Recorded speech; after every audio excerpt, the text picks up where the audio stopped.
नमस्कार दोस्तों, मैं सुधांशु कुमार। आज हम एक ऐसी कहानी सुनाएंगे जो राजनीति गलियारों में हलचल मचा देगी।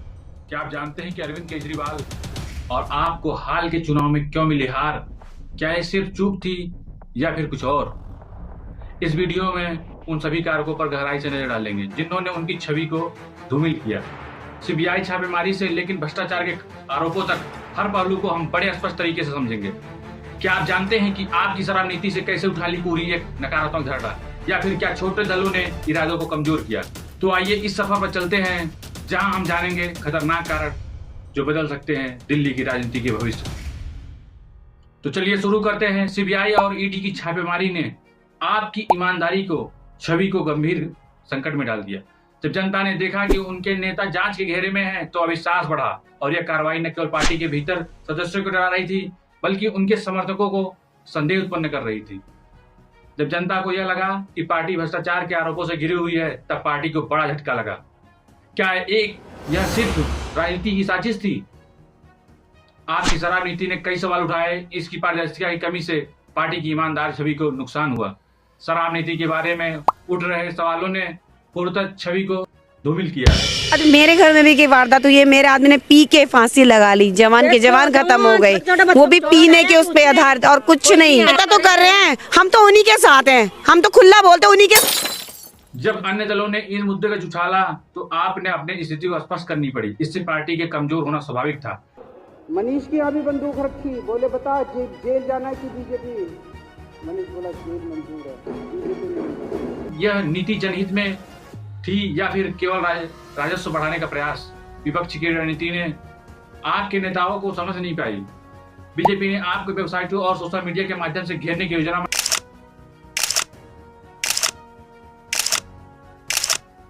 उनके सुनियोजित आक्रमणों ने आपकी छवि को धूमिल किया।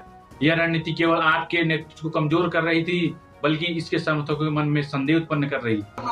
हमारे देश में 100 कमियां हो सकती हैं।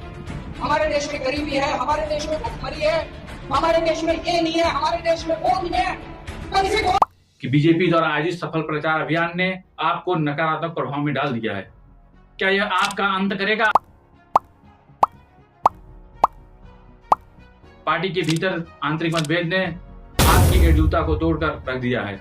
जब नेता एक दूसरे प्रति असहमत होते हैं, तो यह पार्टी के अस्तित्व पर चोट होता है। आपने संघर्ष नीति में बाधा डाली और जनता के बीच एक नकारात्मक छवि का निर्माण किया।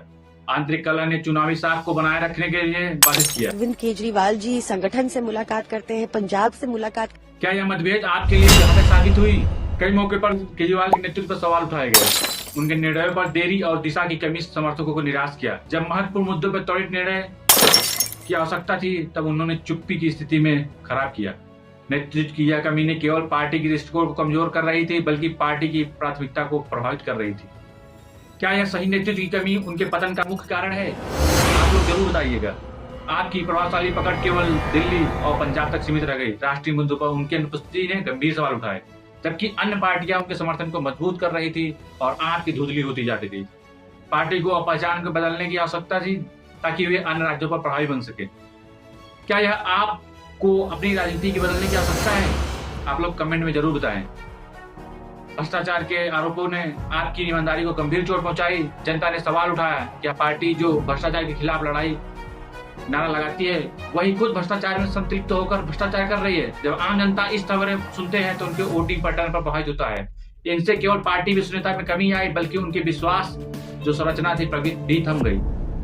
क्या यह आरोप सच है या राजनीतिक चाल? क्या यह आर्थिक अस्थिरता आपके पतन का मुख्य कारण? दिल्ली की सरकार के इतिहास में, अरविंद केजरीवाल जी की सरकार के इतिहास में जितने प्रयास पिछले 1 साल में हुए हैं केजरीवाल सरकार के काम रोकने में, शायद इस शहर के, इस राज्य के, इस देश के इतिहास में कभी नहीं हुए हो। शिक्षा और स्वास्थ्य सेवा में असफलताओं ने आपकी छवि को बहुत नुकसान पहुंचाया। वक्त के साथ नागरिकों को अपेक्षाएं थी कि उनकी सरकार हमें मूलभूत अधिकारों को सुदृढ़ करेगी, लेकिन जब स्कूलों की अस्पतालों में सुरक्षा की बात आई, तो आपने अपने वादे पूरे नहीं किए। इनके परिणाम स्वरूप जन समर्थन में कमी आई और यह स्थिति पार्टी की विश्वसनीयता के लिए हानिकारक साबित हुई। क्या आपको अपने प्राथमिक सुविधाएं देने की आवश्यकता थी? क्षेत्रीय छोटे दलों ने आपकी स्थिति को चुनौती दी। इन दलों की प्रभावशाली राजनीतिक पकड़, स्थानीय पकड़ आपको चुनौती दी। जैसे जैसे विभिन्न मुद्दों को लेकर दल मंच पर आते गए, आपको अपने अस्तित्व के लिए कड़ी मेहनत करनी पड़ी। इस प्रतिस्पर्धा ने अपने कार्यों को, रणनीतियों को पुनः विचार करने के लिए मजबूर किया। क्या छोटे दल बड़े दल के लिए चुनौती बन सकते हैं? आप लोग कमेंट में जरूर बताएं। आपकी असंवेदनशीलता ने उनकी छवि को कमजोर किया। जब पार्टी महत्वपूर्ण सामाजिक मुद्दों पर प्रतिक्रिया व्यक्त नहीं करती तो जनता के साथ उनकी दूरी बढ़ा देती है। यह सामाजिक आंदोलनों को कोई प्रतिक्रिया न देना आपके लिए बड़ा भाट घाटा हो गया। जब जनता को दिखता है उनकी बात नहीं सुनी जा रही तो विश्वास के कारण कठिन हो जाता है। क्या असंवेदनशीलता आपकी हार के कारण बनी? आप लोग जरूर बताएं। यहाँ पर जो महत्वपूर्ण रोल किया विपक्षी दलों का गठबंधन आपके खिलाफ एक महत्वपूर्ण चेष्टा बनी। जब विभिन्न दल एकजुट होकर आप पर हमला करते हैं तो उनकी चुनावी स्थिति कमजोर हो जाती है। यह रणनीति केवल खेल में प्रभावी डालती है बल्कि आपकी रणनीति को चुनौती देती है। इससे अपनी राजनीतिक छवि को बनाए रखने में मुश्किल देती है। क्या ये गठबंधन आपकी दिशा को बदल देगा? आप लोग जरूर बताएं। जनसंपर्क में कमी आपके महत्वपूर्ण मुद्दों पर बात करने से रोका गया। जब पार्टी ने अपने समर्थकों को सही संबोधित नहीं करती तो उनके संबंध कमजोर हो जाते हैं। यह दूरी न केवल मतदाता समर्थन में कमी होती है बल्कि पार्टी के प्रति सवालों को भी उठाती है। जब विकास योजनाएं संचालित नहीं होती है तो पार्टी के जनहित में होना संदिग्ध हो सकता है। क्या आपने अपने समर्थकों को खो दिया? आप लोग कमेंट में जरूर बताएं। पार्टी ने प्रमुख चेहरे को इस्तीफा का बड़ा धक्का दे दिया। इस्तीफा ने पार्टी की एकजुटता को तोड़ा और ये संकेत दिए कि शायद अंदरूनी समस्याएं चल रही हैं। जब केंद्रीय नेता ही पार्टी छोड़ते हैं तो उनकी जनता की धारणा पर नकारात्मक असर पड़ता है। क्या ये इस्तीफे आपके भविष्य के लिए हानिकारक है? आंतरिक कलह और गुटबाजी से आपको कमजोर किया। जब नेता एक दूसरे पर आरोप लगाते हैं तो यह पार्टी विभाजित होती है। यह संघर्ष केवल नीति में बाधा डालती है बल्कि एकजुटता को कमजोर करती है, जिससे शक्ति में कमी आती है और चुनाव में सफल होना बड़ा मुश्किल हो जाता है। क्या आपसी संघर्ष आपका पतन हो रहा है? वोटिंग में कमी होने से आपकी उम्मीदों पर पानी फेर दिया। जब जनता के चुनाव रुचि नहीं रह जाती तो उसे चुनावी परिणाम प्रभावित होते हैं। यह स्थिति केवल पार्टी की असफलता को नहीं दिखाती बल्कि संवाददाता समस्या के रूप में भी देखा जा सकता है। आपको सुनिश्चित करना होगा कि उनकी नीतियां और योजनाएं मतदाता के लिए आकर्षक बने।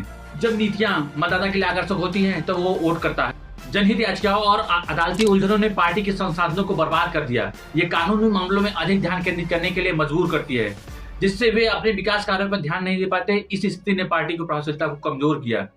आपको कानूनी मुद्दों पर सही राजनीति निर्धारित करनी होगी।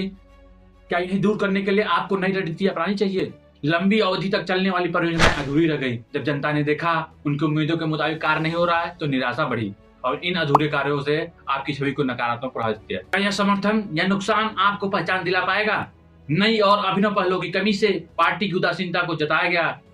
जब नीति और विचार पुराने हो जाते हैं, जन समर्थन को बनाए रखना कठिन हो जाता है। आपको नए विचारों और तरीकों को अपनाने की आवश्यकता है ताकि वे मतदाताओं को अपेक्षाओं को पूरा कर सके। क्या आपको अपनी परियोजनाओं में सुधार करने की जरूरत है? स्थानीय मुद्दों को समाधान के अभाव में आपने दिखाया कि वे अपने प्राथमिकताओं से भटक गई। देखिए उनकी बात आपको बता रहा हूँ, दिल्ली में भी उनके विधायक छोड़ेंगे। देखिए Kejriwal is not a leader, he is a social media product. वो केवल है जब पार्टी नागरिकों की जरूरत के अनुसार नहीं समझ पाती तो उन्हें समर्थन में कमी आती है। यह समस्या आप पार्टी के लिए एक बड़ी चुनौती बन गई है।